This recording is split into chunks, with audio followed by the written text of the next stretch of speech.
We're going to talk about the 7 ways that we're going to crank up your business. Okay? I'm very focused on how you can make more money.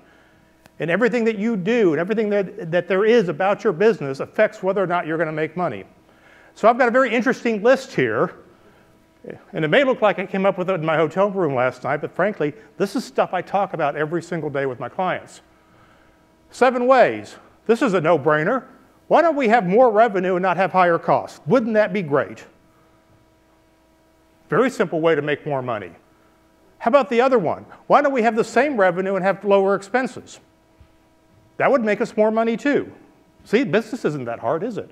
This is pretty simple. Go home, make some more money.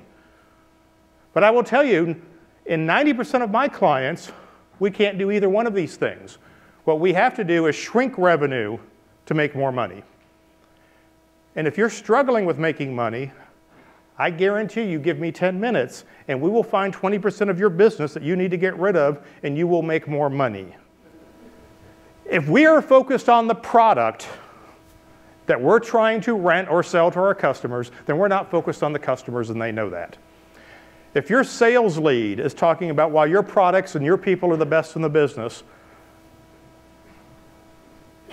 you're not focused on the customer. The customer automatically knows that I'm now dealing with a salesperson, and nobody wakes up in the morning and goes, oh, please, I hope a salesman calls on me today. So go back to number 3, the better sales experience is already ruined because you're talking about product. And all the customer really cares about is whatever problem it is that they have. We'll talk about all of these in depth. Crank up your profits, crank up your cash flow. When was the last time you reviewed your pricing, and when was the last time you reviewed your costs? How do you know that a chair rents for $7 a day? Well, that's what my competitor rents it for. That's not market research. What will your customer pay you for it, not what will your customer pay your competitor for it? You want to make your competitor more successful? Base your business model on what they're doing. If you want to beat your competitor, base your business model on your customer. It's pretty simple. Fixed pricing strategy and commissions. There are 3 kinds of companies. Okay? There are companies that are run by salespeople. There are companies that are run by accountants. And there are companies that are run by operations people. Business is a 3-legged stool. Sales, operations, and finance have to work together. All 3 legs of the stool need to be the same length. If you're a sales-driven company, your pricing strategy is revenue. If you're an operations-driven company, your pricing strategy is to say no at anything that makes you feel busier than you want to feel. And if you're finance, you're trying to figure out why these other 2 guys don't know how to make money. Our models are broken. Our pricing strategies are wrong. We don't know how to commission. Our commission, well, I could do a whole thing. I could do 3 hours on commissions, but we're going to touch on commissions for just a minute. And then the final thing that you need to do to increase your cash flow is walk away from unprofitable business. But the problem is, most of us have no idea which business is unprofitable. We're just guessing. We're going from gut. I deal with lots of small business owners. It's amazing how little math actually goes on in their heads and how much of it is gut. Well, I know it's worth more than that, or I know it's not worth that. And here's my favorite one. There's no way those guys are making money charging those prices. Have you ever heard that in your office? Guess what? They are making money. Just because you don't know how to make money at those prices doesn't mean that somebody else doesn't know how to make money at those prices. And these are all things that are holding us back. One of the things I was taught as a consultant, and I have several consulting mentors, we're a little tight-knit group of folks, is the way to make more money in consulting, it's pretty simple. You charge more. Why do you charge more? Who wants a crummy consultant? Good consultants charge a lot of money. The best way to look like a good consultant is charge what a good consultant charges. It's amazing how easy that works. I was a freelance technician for many years. I did every job that you're doing back there, but we were rubbing rocks together at the time. Who's better, a $500 a day video director, a $300 a day video director? Right? $500 a day is always going to be better. So I bet a $700 a day guy is really good. What you charge affects what people perceive about you. Are you good enough for what you charge? Or are you way better than what you charge?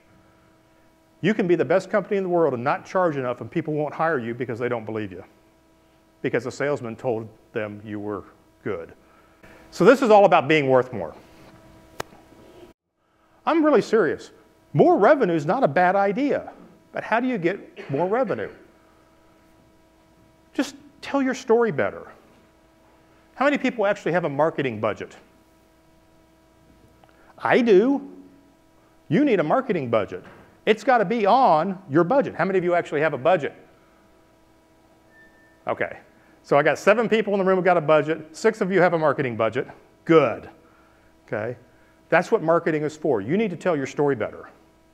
Okay. And you need to tell the story that a customer understands, not the story that you want to tell. And if you tell your story better and you give a better sales experience, guess what you get? Referrals, repeat business, and you get to command a higher price. Okay?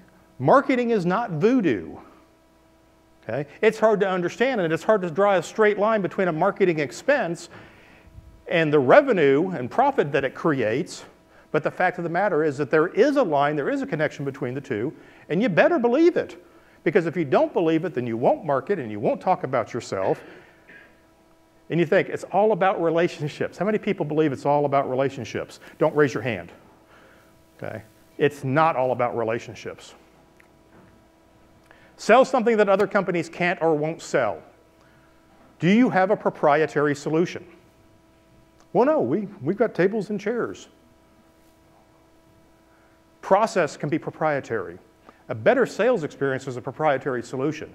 Change the way that you do sales. Well, our customers they expect it to be done a certain way. When your customers expect it to be done a certain way, I guarantee all of your competitors are doing the exact same thing. How is that an improvement? Okay. Change the way things are done. Choose a different way to do things. Proprietary solutions can be all over the map. It can be a piece of software. A lot of companies are developing applications or apps to do what they do, or to do something more importantly that the client needs done, that the client cares about. You can go back here at this AV desk back here, and you will see a bunch of products. I recognize most of the products, not because I know how to use them anymore, but my clients use them. Okay? But if you want to be different, you better package it differently. You better sell it differently. More revenue, raise your prices. Perception is everything. Okay? If you are valuable, look valuable. Okay? And I will argue that, first of all, most of your pricing is arbitrary. You made it up. Oh, no, you think, I know that look. You did some math. Oh, we bought it. Let's divide that by 20. It used to be 10, right? And then that's the rental price. Or we look on the internet and see what our competitors are charging. Well, I can charge that. Okay? That is not market research. Okay? You need to look at your cost basis, and your cost basis is unique to your company. Okay? We'll talk a little bit about that in a minute. Charge for things that used to be free. How many people have value-added services? Value-added services. Great, that's free. Add up all the stuff you do for free, then take away the stuff you charge for, and now how does your P&L look? Yeah, the accountant over there, she's got the face, she's going, oh my God, you wouldn't believe the stuff we give away for free. The salesmen say it's value added. I think it's value given away, and she's right. Okay? The things that you used to do for free, let's think about it. You know it's for free. If you're a consumer and somebody says, oh, that's included. When the car dealer says, I'm giving you free oil changes for life, do you not think you paid for that? Of course you paid for that. I know dealers don't give anything away. We're smarter than that. Now, I may want the convenience of oil changes for free because it addresses my pain, because I don't like paying those guys on the corner $49 to change my oil. I want to take it into the dealer, and they're going to wash the car for me and do all that kind of good stuff. Charge for things that you used to do for free. We used to do project management for free. We used to do drawings for free. But you know what doing a drawing for free was in my age? It was a piece of vellum and a pencil. Doing drawing free for now means I got to have $3,500 of software and a guy who knows how to use it. And oh, by the way, he's going to do it in 3D. It's going to take him 17 hours, and I haven't even won the job yet. Don't do those things for free. Charge for them. And if you're doing them for free, and what happens when you get busy? You don't do them well because it was for free. And don't you think your customers really appreciate the fact that you're not doing it well and you're reminding them that it was free anyway? Charge them for it and do it better.